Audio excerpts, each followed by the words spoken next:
छत टपकती है उसके कच्चे मकान की, फिर भी बारिश हो जाए तमन्ना है किसान की। जो किसानों की ज़िंदगी होती है ना भाई साहब, कुछ ऐसी होती है। वो अपने खेतों में अनाज तो पैदा करते हैं, लेकिन फिर भी भूखे मरते हैं। आप सोच सकते हैं कि भाई ये कैसा हो सकता है कि मतलब किसान अनाज पैदा करता है और उसको ही अनाज ना मिले। भाई साहब ये सच्चाई है।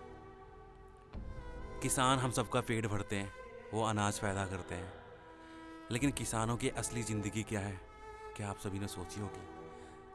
किसान को हर कोई जानता है, सबको पता है। गंदे मैले से कपड़े पहने हुए किसान खेतों में काम करते हैं। तो क्या जैसे किसान गंदे मैले कपड़े पहने होते हैं, वैसे इनकी ज़िंदगी भी गंदी मैली होती है? क्या ये सही ज़िंदगी के हकदार नहीं है? आज की इस वीडियो में हम किसान के बारे में जानेंगे। कुछ ऐसे किसान जो इतने ज़्यादा मजबूर हुए और दुनिया छोड़ के चले गए, और मजबूर क्यों हुए, उसका जिम्मेदार कौन है। और कुछ ऐसे किसान जिसने अपनी मजबूती को ताकत बना लिया, आज दुनिया उनको बड़े बड़े नामों से जानी जाती है। वो कहते हैं ना, शाहरुख खान की मूवी में एक डायलॉग था, हमने एक दिन में अपना सब कुछ खो दिया और उस दिन जाना कि किस्मत बड़ी कुत्ती चीज है, साली कभी भी पलट जाती है। लेकिन ऐसे नहीं पलटती। पलटने के लिए हमें मेहनत करनी पड़ती है। तो आज हम किसानों के बारे में क्या जानेंगे? ऐसे किसान जो भूख से मर गए और ऐसे किसान जिन्होंने अपनी तकदीर बदल दी। तो दोनों में फ़र्क कैसा है? जो लोग आज की ये वीडियो देखेंगे जो किसान नहीं है, वो किसानों के बारे में काफ़ी अच्छे से जान पाएंगे। मे भी उनका सोचने का नज़रिया बदलेगा किसानों के लिए, और जो किसान हैं शायद वो अपनी ज़िंदगी बदल सकते हैं आज की ये वीडियो देखकर। तो स्टार्ट करते हैं कुछ इमोशनल कहानियाँ, जिनको सुनने के बाद ना शायद आपके रोंगटे खड़े हो जाए। तो सबसे पहले आज की कहानी है छोटा खान की। छोटे खान की बात करें तो करवी के काठीपुर गांव में एक अधेड़ उम्र के किसान थे। हम क्यों बात कर रहे हैं, आप इस स्टोरी में जानेंगे। छोटा खान खेती किया करते थे, घर परिवार उनका अच्छा चलता था। उनके 6 बच्चे थे, जिसमें से 3 बेटा 3 बेटियां। बेटे सिद्दीकी, लाल मोहम्मद और हमीद। बेटियां जुनैदा, सुमन एंड चूक और उनकी पत्नी। 8 लोगों का परिवार था, लेकिन खेती से गुजारा हो जाया करता था। लेकिन अपने देश का एक सिस्टम है, जो किसान अपने खेतों में मेहनत करके पूरी दुनिया को अनाज खिलाता है, उसको वो खेती करने के लिए ना वो सुविधाएं मिलती नहीं है जैसी सुविधाएं मिलनी चाहिए। जैसे पानी टाइम से मिलना, खाद टाइम से मिलना, और भी चीज़ें होती हैं, सब्सिडी टाइम से मिलना, जो नहीं मिलती। तो ऐसी ही एक फसल के लिए छोटे खान को खाद चाहिए थी। अब प्राइवेट जगह से अगर छोटे खान खाद खरीदते तो काफ़ी महंगी पड़ती, जो कि उनके बजट में नहीं आती। तो सोचा कि सरकारी जगह से खाद खरीदते हैं, जैसे हर जगह खरीदते हैं। लेकिन खाद लेने के लिए लाइन बड़ी लंबी थी साहब। छोटे खान एक दिन जाते हैं, लाइन लगा के रखते हैं, सोचते हैं आज नंबर आ जाएगा, आज खाद मिल जाएगी, अपने खेत में डालेंगे और अनाज की पैदावार ठीक होगी, जिससे अपने बच्चों का मेरा पेट भर जाएगा। भीड़ इतनी थी, लाइन में लगने के बावजूद उनको खाद उस दिन नहीं मिली। अगले दिन फिर से लाइन लगती, फिर से छोटा खान जाते हैं और फिर से उनको खाद नहीं मिलती, क्योंकि भीड़ ही वहाँ पे होती है। कहते हैं ना, वो खाद की क्वांटिटी कम, जितनी खाद चाहिए होती है किसानों के लिए उतनी नहीं होती, इसलिए लाइन लगानी पड़ती है।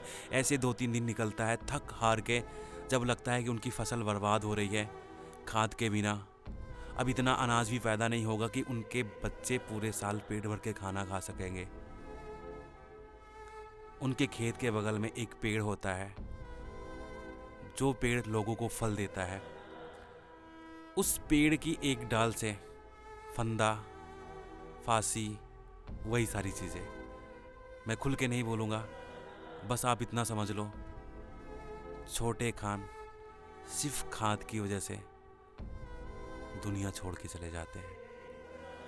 ये थे छोटे खान की कहानी। ऐसी और भी बहुत सारी कहानियाँ किसानों की जो आपके रोंगटे खड़ी कर सकती। जैसे ये दूसरी वाली कहानी सुनो। ये कहानी है चुनू बात की।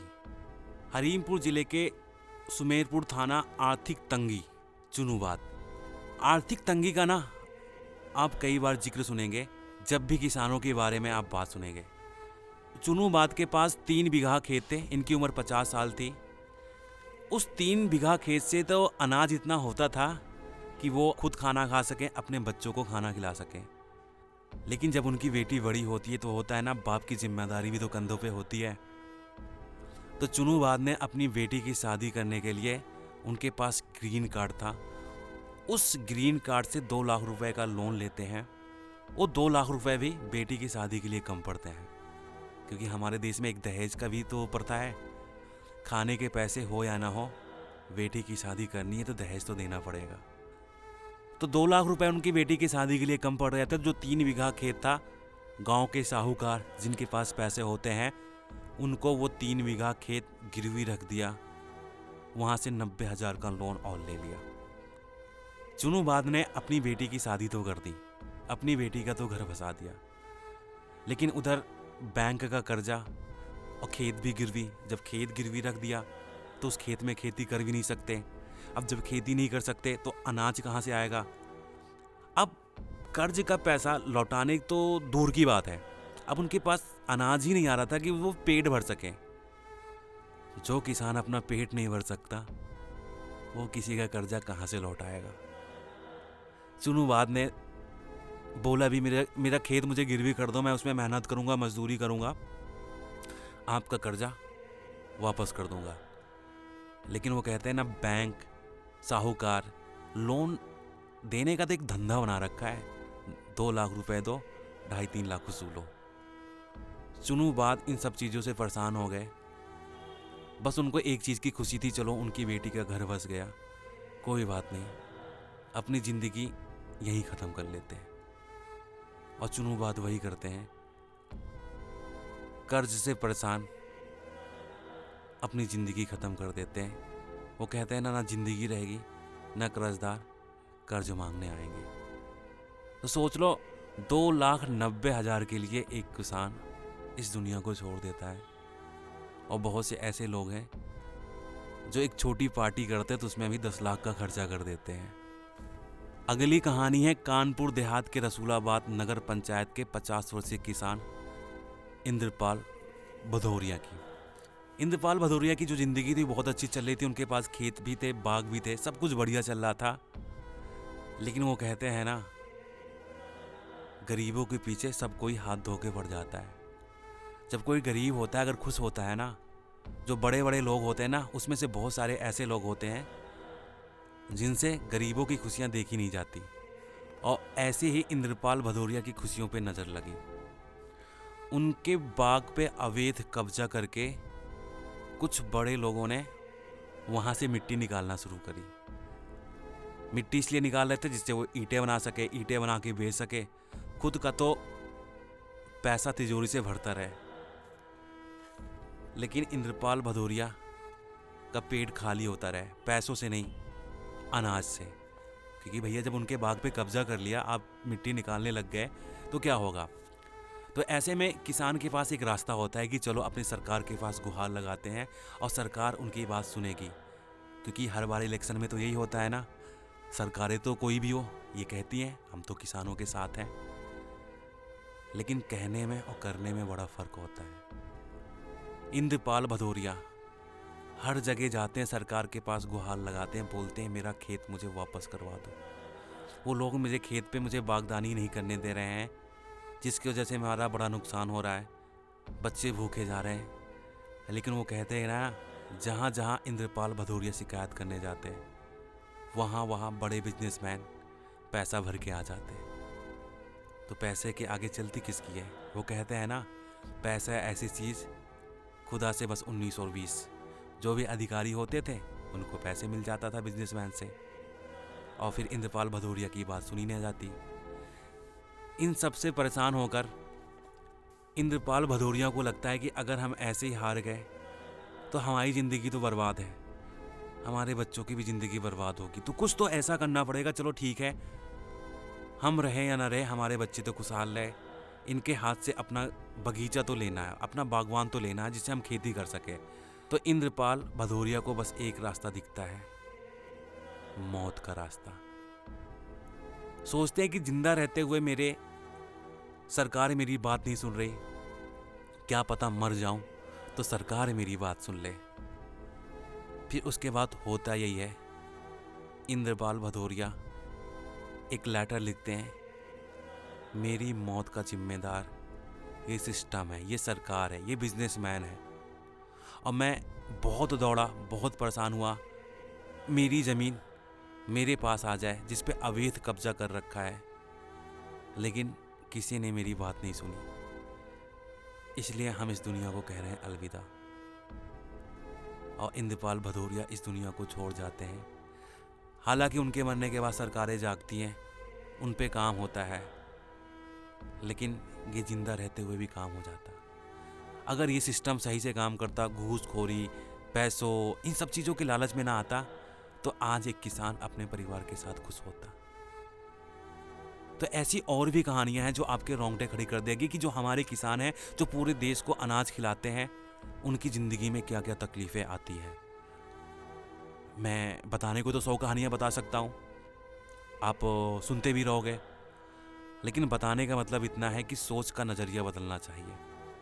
हमारी ज़िंदगी छोटी है, लेकिन किसानों की ऐसी बहुत सारी कहानियाँ हैं। अगर हम हर दिन 2 किसानों की कहानी सुने ना, तब भी हमारी ज़िंदगी छोटी पड़ जाएगी सभी किसानों का दुख दर्द सुनने में। 2 क्या 10 कहानी भी डेली सुन ले, तब भी ज़िंदगी छोटी पड़ जाएगी उनका दुख दर्द सुनने के लिए। ऐसे ही फतेहपुर के धाता थाना के दामपुर गांव के रहने वाले किसान नरेंद्र कुमार पांडे के साथ हुआ।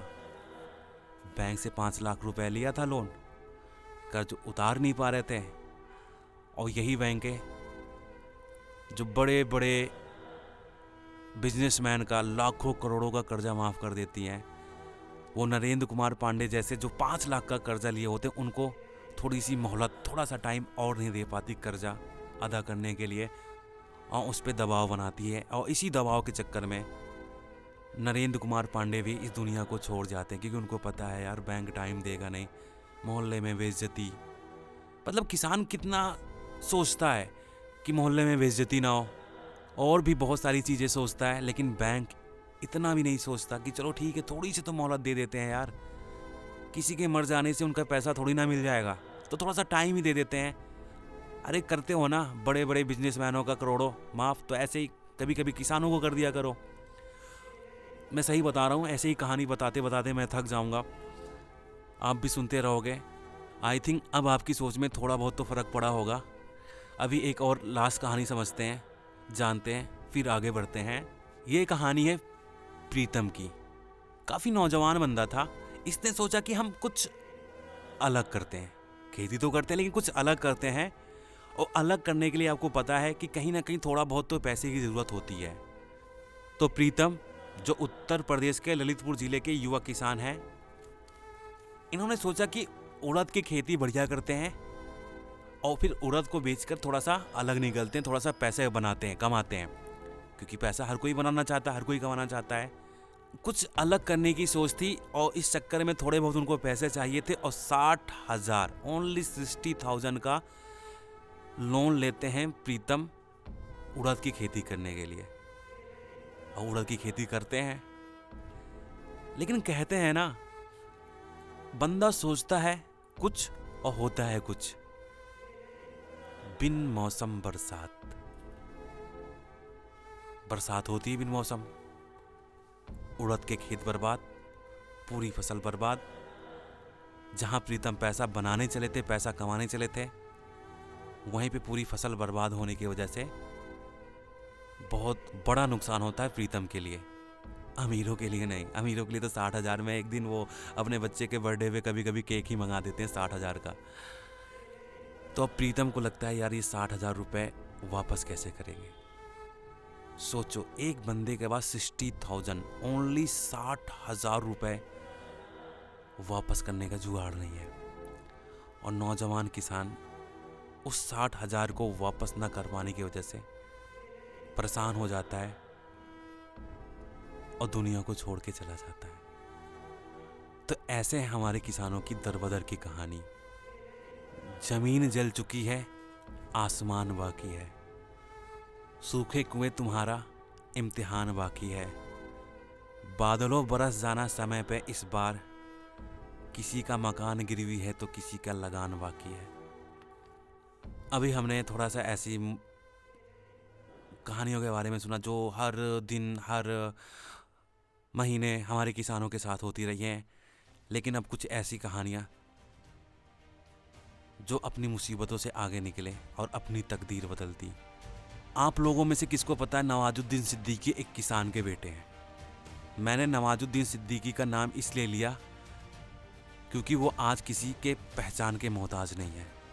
शोहरत है उनके पास, लेकिन आप सबको पता है 19 मई 1974 के यूपी के एक छोटे से कस्बे में जिसका नाम था बुढ़ाना, वहाँ पे पैदा हुए थे नवाजुद्दीन सिद्दीकी। 7 भाई 2 बहन, पिता किसान।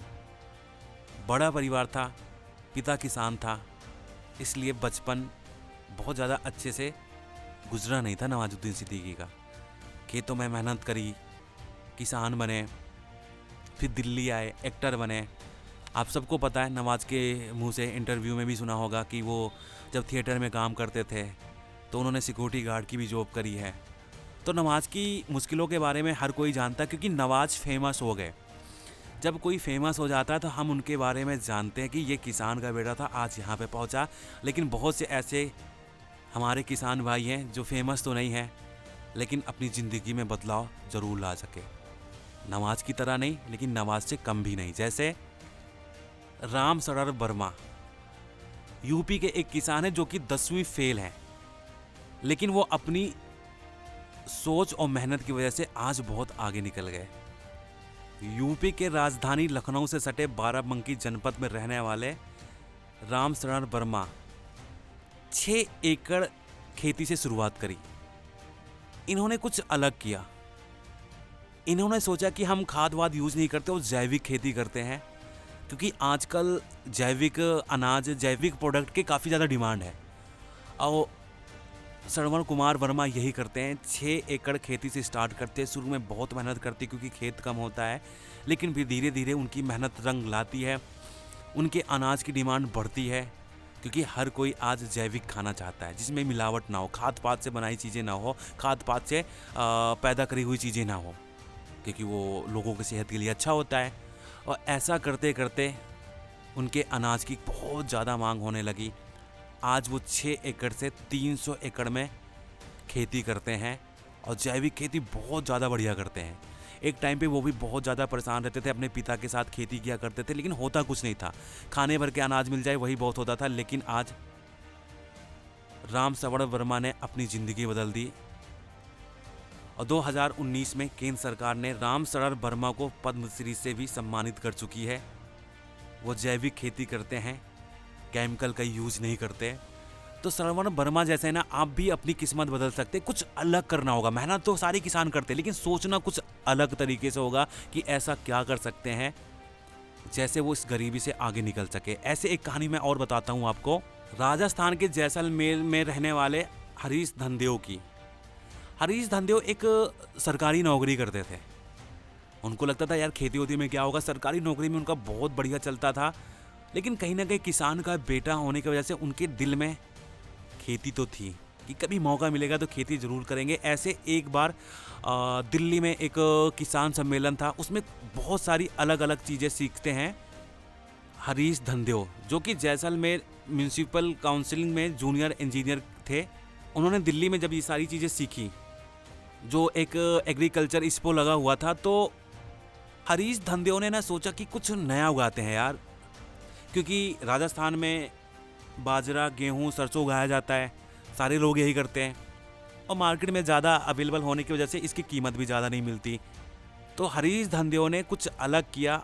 उन्होंने निर्णय लिया 120 एकड़ ज़मीन में बेबी डैंड्रिस नामक एलोवेरा की वैरायटी के 80,000 छोटे पौधे लगाए। 80,000 पौधे से शुरू किया और उनकी एलोवेरा की डिमांड इतनी ज़्यादा बढ़ी कि आज 7 लाख एलोवेरा के पेड़ उनके खेतों में लगे हुए हैं। देखो, एलोवेरा पैदा करना राजस्थान में इतना आसान नहीं है, जहाँ पे पानी की कमी होती है। एलोवेरा मांगता है पानी, लेकिन हरीश धनदेव ने मेहनत करी, पानी का जुगाड़ किया और एलोवेरा का खेती करी। आज सालाना 2 करोड़ रुपए तक का कमाते हैं हरीश धनदेव। तो इन्होंने भी अपनी सोच बदली, मेहनत तो करते थे लेकिन सोच बदली, सोच बदलने से इनकी किस्मत भी बदल गई। एक अजीब कहानी है मराठावाड़ा की। अगर हम हिंदुस्तान का एक आंकड़ा दिखाएं तो सबसे ज़्यादा दिक्कत होती है मराठावाड़ा में खेती करना। सबसे ज़्यादा सूखा यहाँ पे होता है, सबसे ज़्यादा मतलब अननेचुरल चीज़ें होती हैं, इसलिए सबसे ज़्यादा किसान खुदकुशी करते हैं तो मराठावाड़ा में करते हैं। ये एक आंकड़ा है अपने देश का। तो मराठावाड़ा का एक गांव है जिसका नाम है बीड़। यहाँ पर सबसे ज़्यादा किसान दुनिया को अलविदा कहते हैं परेशान होकर, क्योंकि यहाँ पे खेती करना बहुत ही ज़्यादा मुश्किल है।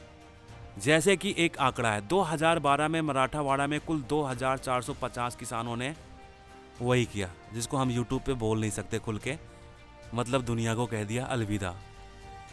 और इसमें से 702 बीड़ गांव के किसान थे पूरे मराठावाड़ा में 2450, और जिसमें से 702 सिर्फ एक ही गांव बीड़ गांव के।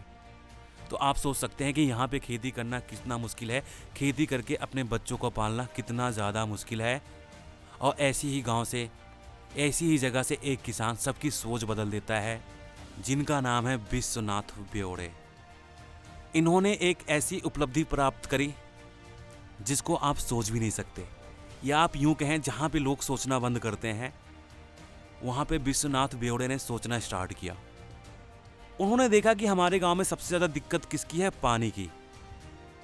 तो विश्वनाथ ने बहुत ही दूर से, कम 20-25 किलोमीटर या उससे भी ज़्यादा दूर से एक नदी थी, वहाँ से पाइपें बिछा के पानी का इंतज़ाम किया और सोचा हम मल्टीपल खेती करेंगे। मीन्स जैसे होता नहीं कि एक साल में कई अनाज पैदा करेंगे। जैसे होता है कि अक्सर हमारे गांव की बात करें, मैं यूपी से आता हूं, वहाँ पे धान होता है एक सीज़न गेहूं, बस 2 ही फसल होती है। लेकिन इन्होंने सोचा कि हम 2-3 फसल उगाएंगे, जो छोटी छोटी फसलें होती जो 2-3 महीने में तैयार हो जाती हैं, जिसको किसान बोलते हैं बहुफसल। और उन्होंने फिर यही किया। अब जब उन्होंने बहुफसल उगाना रेडी किया, साल में 3-4 फसल उगाने लगे, उनसे उनको फ़ायदा दिखा। नई कीटनाशक, नई दवाइयों का इस्तेमाल किया, जिससे ज़्यादा अनाज पैदा होने लगे, बढ़िया पैसे कमाने लग गए विश्वनाथ ब्योड़े। इनकी ये मेहनत, इनकी ये सोच देखकर आज जो बीड़ गांव के कई सारे किसान ऐसा ही करते हैं। वो कहते हैं ना, कोई एक करता तो सीख कई लोगों को मिलती है। और सबसे आखिरी में मैं ना सबसे इमोशनल और सबसे मोटिवेशनल एक ऐसी कहानी बताऊंगा जिसे सुन के ना आपको लगेगा हाँ यार, हम भी ज़िंदगी में कुछ बढ़िया कर सकते हैं। ये कहानी है किसान चाची की, जिनका असली नाम है राजकुमारी देवी। नाम में राजकुमारी, लेकिन राज इनका ऐसे नहीं आया। राजकुमारी देवी किसान चाची कैसे बनी, चलो हम आपको एक कहानी बताते हैं। राजकुमारी देवी बचपन से शौक था टीचर बनने का, लेकिन गांव में रहती थी, पढ़ाई उस तरह की नहीं हो पाई कि टीचर अध्यापिका बन पाए। और गांव में अक्सर होता है कि पहले के टाइम पे या अभी भी गांव में जल्दी शादी कर दी जाती है, क्योंकि जो बाप होता है ना, और ख़ास करके जो किसान बाप होता है, उनके कंधों पे जिम्मेदारी होती है। वैसे बेटी की जिम्मेदारी तो सबके पास होती है, लेकिन किसान इस बारे में बहुत ज़्यादा सोचता है। इसलिए राजकुमारी देवी की कम उम्र में शादी हो गई। शादी होने के बाद वो अपने पति के साथ खुश रहती थी, अपने पति के साथ खेती किया करती थी। लेकिन राजकुमारी के मतलब वो किस्मत में खुशी कहाँ लिखी थी, उनको बच्चे पैदा नहीं हो रहे थे। तो गांव वाले ने उनको बाज औरत बोलना स्टार्ट कर दिया, जो कि उनको काफ़ी ज़्यादा चुभता था। लेकिन फिर भी वो अपने पति के साथ ईमानदारी से रहती थी, खेती करती थी, प्यार करती थी। लेकिन पति एक दिन उनको छोड़ देता है, क्योंकि राजकुमारी देवी माँ बन नहीं सकती, वो बाज औरत है। जब राजकुमारी का पति उन्हें छोड़ देता है तो कुछ दिनों तक वो अकेले रहती हैं। लेकिन कुछ दिनों बाद उनकी दूसरी शादी होती है, और उस दूसरी शादी से उनकी 3 बेटियां पैदा होती हैं। तो इससे ये साबित होता है कि राजकुमारी देवी बाज नहीं थी, बल्कि उस बंदे में कुछ कमी थी। लेकिन वो कहते हैं ना, सज़ा तो भाई साहब औरतों को ज़्यादा मिलती है, और राजकुमारी देवी का एक औरत होना, उनको उस चीज़ की सज़ा मिली। जब 3 बेटियां होती हैं तो जिम्मेदारियां बढ़ती हैं। जब जिम्मेदारियां बढ़ती है तो राजकुमारी देवी को लगता है कि जो अभी हम खेती करते हैं धान चावल गेहूं से, इससे तो ज़्यादा कुछ होने वाला नहीं है। मेरा सपना था टीचर बनना, मैं नहीं बन पाई, लेकिन अपने बच्चियों के साथ हम ऐसा नहीं होने देंगे। लेकिन उसके लिए कुछ अलग करना था, पैसे आने चाहिए थे, तभी सही पढ़ाई हो सके, उनकी बेटियाँ सही जगह से आ सकें, सही स्कूल में पढ़ेंगी तभी तो आगे बढ़ेंगी। अब राजकुमारी को कुछ अलग करना था। उसने अपने पति के साथ खेती में तो मेहनत करती थी, लेकिन उन्होंने फिर कुछ अलग यूं किया, अपने खेतों में अलग चीज़ों की खेती करना चालू करी, जैसे कि शिमला मिर्च, अलग अलग मिर्च और भी बहुत सारी चीज़ें जिनसे अचार बनाया जा सके। क्योंकि राजकुमारी देवी ने देखा था लोग अपने खानों में अचार खाना पसंद करते हैं, और उन्होंने यही किया। पहले वो जो भी प्रोडक्ट मिर्च, शिमला मिर्च जो भी बना खेतों में उगाती, उसको बेच देती। तो वहाँ से लगा कि ज़्यादा तो फ़ायदा है नहीं, ऐसे भी बात तो वही पड़ रही, चाहे कान इधर से पकड़ो चाहे उधर से पकड़ो। धान चावल गेहूं में भी वही हो रहा था, और इधर अचार के खेती करने के बाद, मतलब शिमला मिर्च ये सारी खेती करने के बाद भी बात वही हो रही है। तो उन्होंने सोचा कि हम दूसरों को न बेच के खुद अचार बना के बेचे तो कैसा रहा। और फिर राजकुमारी ने यही किया, खुद के खेतों में जो शिमला मिर्च और सारी चीज़ें पैदा होती उसको अचार बनाना स्टार्ट किया। लेकिन अचार बना के उसे बेचना बहुत ही ज़्यादा मुश्किल है, क्योंकि आजकल MBA में पढ़ाई इसी चीज़ की होती है। लोग करोड़ों रुपए, लाखों रुपए फीस देते हैं कि हम अच्छे सेल्समैन कैसे बन सकें, क्योंकि जब तक सेल्स नहीं तब तक बिजनेस नहीं। तो राजकुमारी को अपने गांव से 30-40 किलोमीटर डेली साइकिल चला के शहर में या कस्बे में बेचना पड़ना था अचार को, और हर दिन यही करना।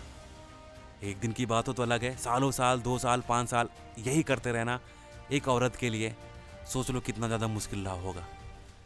लेकिन राजकुमारी हार नहीं मानी, और आज वो बन गए किसान चाची। आज उनके अचार इतने ज़्यादा फेमस है ना, क्योंकि जिन लोगों ने एक बार उनके अचार खाए, उनके अचार की डिमांड बढ़ती गई। आज हिंदुस्तान नहीं, दुनिया के हर कोने में राजकुमारी देवी के अचार जाते हैं, और इसीलिए उनको बोलते हैं किसान चाची। और आज उनके ऊपर एक वेब सीरीज या बन रही है जिसका नाम है कस्तूरी। जब भी कस्तूरी आपको वेब सीरीज देखने का मौका मिले, देखना ज़रूर, आपके सोचने का नज़रिया ज़रूर बदलेगी। बस आखिरी में 2 लाइनें बोलूँगा। एक, जो लोग किसानों का मजाक उड़ाते हैं उनको कभी भी किसानों का मजाक नहीं उड़ाना चाहिए। वो कहते हैं ना, मेरे खेत की मिट्टी से पलता है तेरे शहर का पेट, मेरा नादान गांव अब भी उलझा है लोन की किस्तों में। क्योंकि अगर किसान मेहनत ना करे तो शहरों में अनाज सही से ना पहुंचे, कमी हो सकती है देश में अनाज की। इसलिए प्लीज़ किसानों का मजाक ना उड़ाया करें। और अगर आप फिर भी ना माने, कभी किसी दिन किसान चाची जैसा कोई किसान ऊपर आएगा और आपकी सोच को चाटा मार के चला जाएगा। वो कहते हैं ना जनाब, काम करो ऐसा कि एक पहचान बन जाए, हर कदम ऐसा चलो कि निशान बन जाए।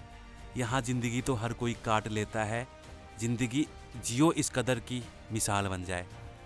किसानों से मैं बोलूँगा, ज़िंदगी आप भी ऐसे जियो। मेहनत तो आप बहुत करते हैं, पसीना आप हर दिन बहाते हैं, लेकिन थोड़ा सा खेती के बारे में और सोचो, कुछ अलग करो जिससे आपकी तकदीर बदल सके। तो आज का हमारा ये टॉपिक था किसानों के ऊपर। उम्मीद है आपको ये वीडियो अच्छी लगी होगी। मिलते हैं अगली वीडियो में, एक और ऐसी किसी ज़िंदगी के बारे में रूबरू होंगे। तब तक के लिए अपना ख्याल रखें।